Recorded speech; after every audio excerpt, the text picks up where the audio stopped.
안녕하세요 여러분. 오늘의 흥미로운 영상 내용은 알코올 음료에 암 경고가 필요하다고 주장하는 미국 외과의장 왜 이슈가 되었을까? 그리고 트럼프 두 번째 임기 시작 전에 형량 선고받는다. 에 관한 것입니다. 우선 좋아요 버튼을 누르고 채널 구독 및 알림 설정도 잊지 마세요. 여러분의 관심과 지지가 저희에게 큰 힘이 됩니다. 첫 영상은 미국 월스트리트 저널의 최신 기사를 바탕으로 중요한 공중보건 이슈를 소개하려고 합니다. 미국 외과의장이 최근 알코올 음료에 암 경고 라벨을 추가할 것을 권고하면서 큰 논란이 일고 있는데요. 그 이유와 배경, 그리고 산업계의 반응까지 자세히 살펴보겠습니다.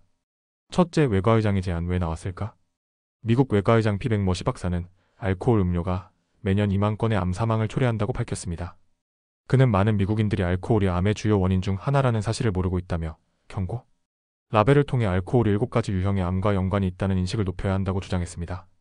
머시 박사가 언급한 암 종류에는 유방암, 태장암, 간암, 식도암, 구강암, 인후암, 후두암 등이 포함되어 있습니다.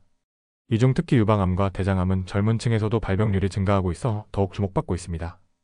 둘째, 경고 라벨 기존과 어떻게 다를까? 현재 미국의 알코올 음료에는 음주운전 경고와 임신 중 음주의 위험성에 대한 라벨만 붙어 있습니다. 하지만 머시 박사의 제안은 이 경고문에 암 위험을 명확히 추가하자는 것입니다. 참고로 세계보건기구에 따르면 47개국이 이미 알코올 음료에 건강경고 라벨을 부착하고 있으며 아일랜드도 2026년부터 암 경고를 시행할 예정입니다. 셋째, 산업계의 반발. 이 제안이 나오자 주류 산업은 즉각 반발했습니다. 대형 맥주 회사인 애나이저부시 INBV와 주류업체 DIAGO의 주가는 금요일 거래에서 하락했고 맥주 산업 단체인 비어 인스터투트는 법적 음주 연령의 성인이 개인 상황에 맞게 적절히 음주하도록 장려하는 것이 중요하다며 반대 입장을 표명했습니다. 또한 증류주 산업단체는 하루에 한두 잔의 적당한 음주는 건강에 이로울 수 있다는 연구 결과를 언급하며 경고 라벨 도입에 부정적인 입장을 보였습니다. 넷째, 과학적 근거 알코올과 암의 연관성. 미국 외과의장의 보고서에 따르면 알코올은 암을 유발하는 다양한 메커니즘을 가지고 있습니다. DNA 손상. 알코올은 체내에서 발암 물질로 작용하여 세포의 DNA를 손상시킵니다. 호르몬 변화, 특히 여성의 경우 알코올이 호르몬 수치를 변화시켜 유방암 위험을 높입니다. 발암 물질용의 담배를 함께 피울 경우 알코올이 담배 속 발암 물질을 신체에 더 쉽게 흡수되도록 만듭니다. 또한 알코올 소비는 비흡연자에게도 암 위험을 높이는 것으로 알려져 있으며 심지어 소량의 음주도 암 발병 위험을 증가시킨다고 합니다. 다섯째, 소비자 행동 변화 가능성. 셰프릴에 있는 노스캐롤라이나 대학교의 노엘 브루어 박사는 경고? 라벨이 소비자의 행동 변화를 이끌어낼 수 있다고 말했습니다. 실제로 한 연구에서는 건강 경고? 라벨이 부착된 제품을 소비자들이 선택할 확률이 26% 더 낮아진다는 결과가 나왔습니다. 이와 함께 최근 몇 년간 건강에 대한 관심이 높아지면서 무알콜 맥주와 같은 대한 음료의 인기가 증가하고 있고 젊은 세대는 대마초와 같은 다른 선택지를 받아들이는 추세입니다. 여섯째, 경고 라벨 도입 앞으로의 전망은? 그러나 이 제안이 실제로 시행되기까지는 시간이 걸릴 것으로 보입니다. 1988년 이후 미국 의회는 알코올 산업에 대한 주요 법안을 통과시킨 적이 없으며 이번에도 산업 로비가 큰 영향을 미칠 것으로 예상됩니다.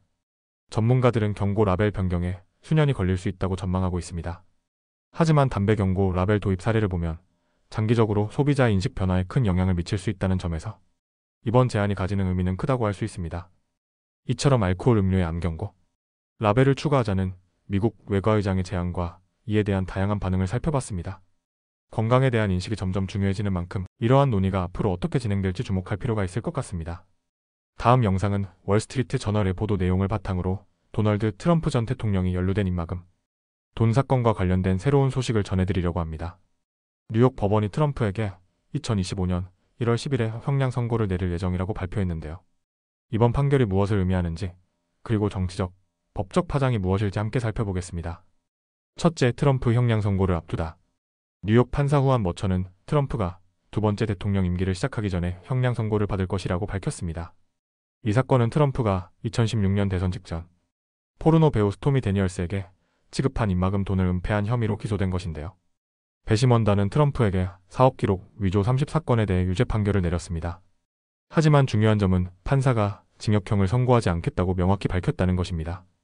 판사는 최종성을 보장하고 피고가 항소할 수 있도록 무조건 석방하거나 처벌하지 않는 것이 가장 현실적인 해결책이라고 말했습니다.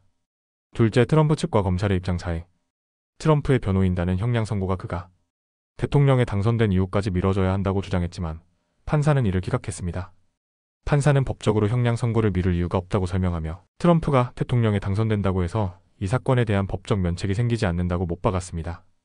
이에 반해 맨해튼 지방 검사 엘빈 브레그는 이번 사건은 법치주의에 대한 신뢰를 유지하기 위해 매우 중요하다며 강하게 반발했습니다. 브레그는 트럼프가 타블로이드 출판사와 그의 정계인 변호사 마이클 코헨과 공모의 대선에 영향을 주려 했다고 주장했습니다. 셋째, 트럼프의 반응 정치적 동기 주장. 트럼프는 소셜미디어를 통해 이번 결정을 강하게 비판하며 판사를 급진적이고 당파적인 인물이라고 비난했습니다. 그는 이번 사건이 정치적 동기에 의해 진행되고 있으며 자신을 겨냥한 불공정한 공격이라고 주장했습니다. 실제로 트럼프는 이 사건을 정치적 자금 모금의 수단으로 활용하고 있으며 재판 과정에서도 자신이 부당한 대우를 받고 있다는 서사를 강조하면서 지지자들에게 큰 호응을 얻고 있습니다.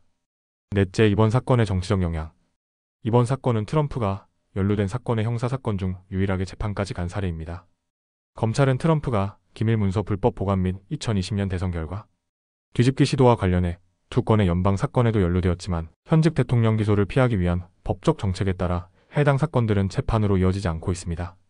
뉴욕 사건이 주목받는 이유는 바로 전직 대통령이 유죄 판결을 받은 역사상 최초의 사례라는 점입니다. 또한 이 사건이 트럼프의 재선 도전에 미칠 영향도 관심을 끌고 있습니다. 트럼프 측은 형량 선고가 재선 과정에 부정적인 영향을 줄 수 있다고 주장하고 있습니다. 다섯째, 법적, 정치적 파장 앞으로의 전망은 트럼프 측 변호인단은 대통령 임기 중에 형사소송이 계속되면 대통령 업무에 방해가 될 것이라며 형량 선고를 무효화할 필요가 있다고 주장했습니다. 하지만 판사는 형사소송이 이미 상당히 진행된 상태이며 이를 중단하는 것은 법치주의에 대한 신뢰를 훼손할 수 있다고 반박했습니다. 결국 이번 사건은 트럼프가 재선에 성공하더라도 대통령으로서의 면책, 특권이 적용되지 않을 가능성이 크다는 점에서 주목할 필요가 있습니다. 전문가들은 트럼프가 이번 사건을 오히려 정치적 자산으로 활용할 가능성이 높다고 보고 있습니다. 실제로 그는 정치적 희생자라는 이미지를 강조하며 지지층 결집에 나서고 있습니다. 여섯째, 마무리 트럼프의 재선 도전에 미칠 영향. 이렇게 도널드 트럼프 전 대통령의 입막음 돈 사건과 형량 선고에 대한 뉴욕 법원의 결정을 살펴봤습니다. 이번 사건은 트럼프의 재선 도전에 중요한 변수로 작용할 수 있는 만큼 앞으로도 많은 논란을 불러일으킬 것으로 보입니다. 오늘은 여기까지입니다. 다음 영상에서 더 유익하고 흥미로운 내용으로 찾아뵙겠습니다. 이 영상은 투자 의견이 아닙니다. 매우 감사합니다.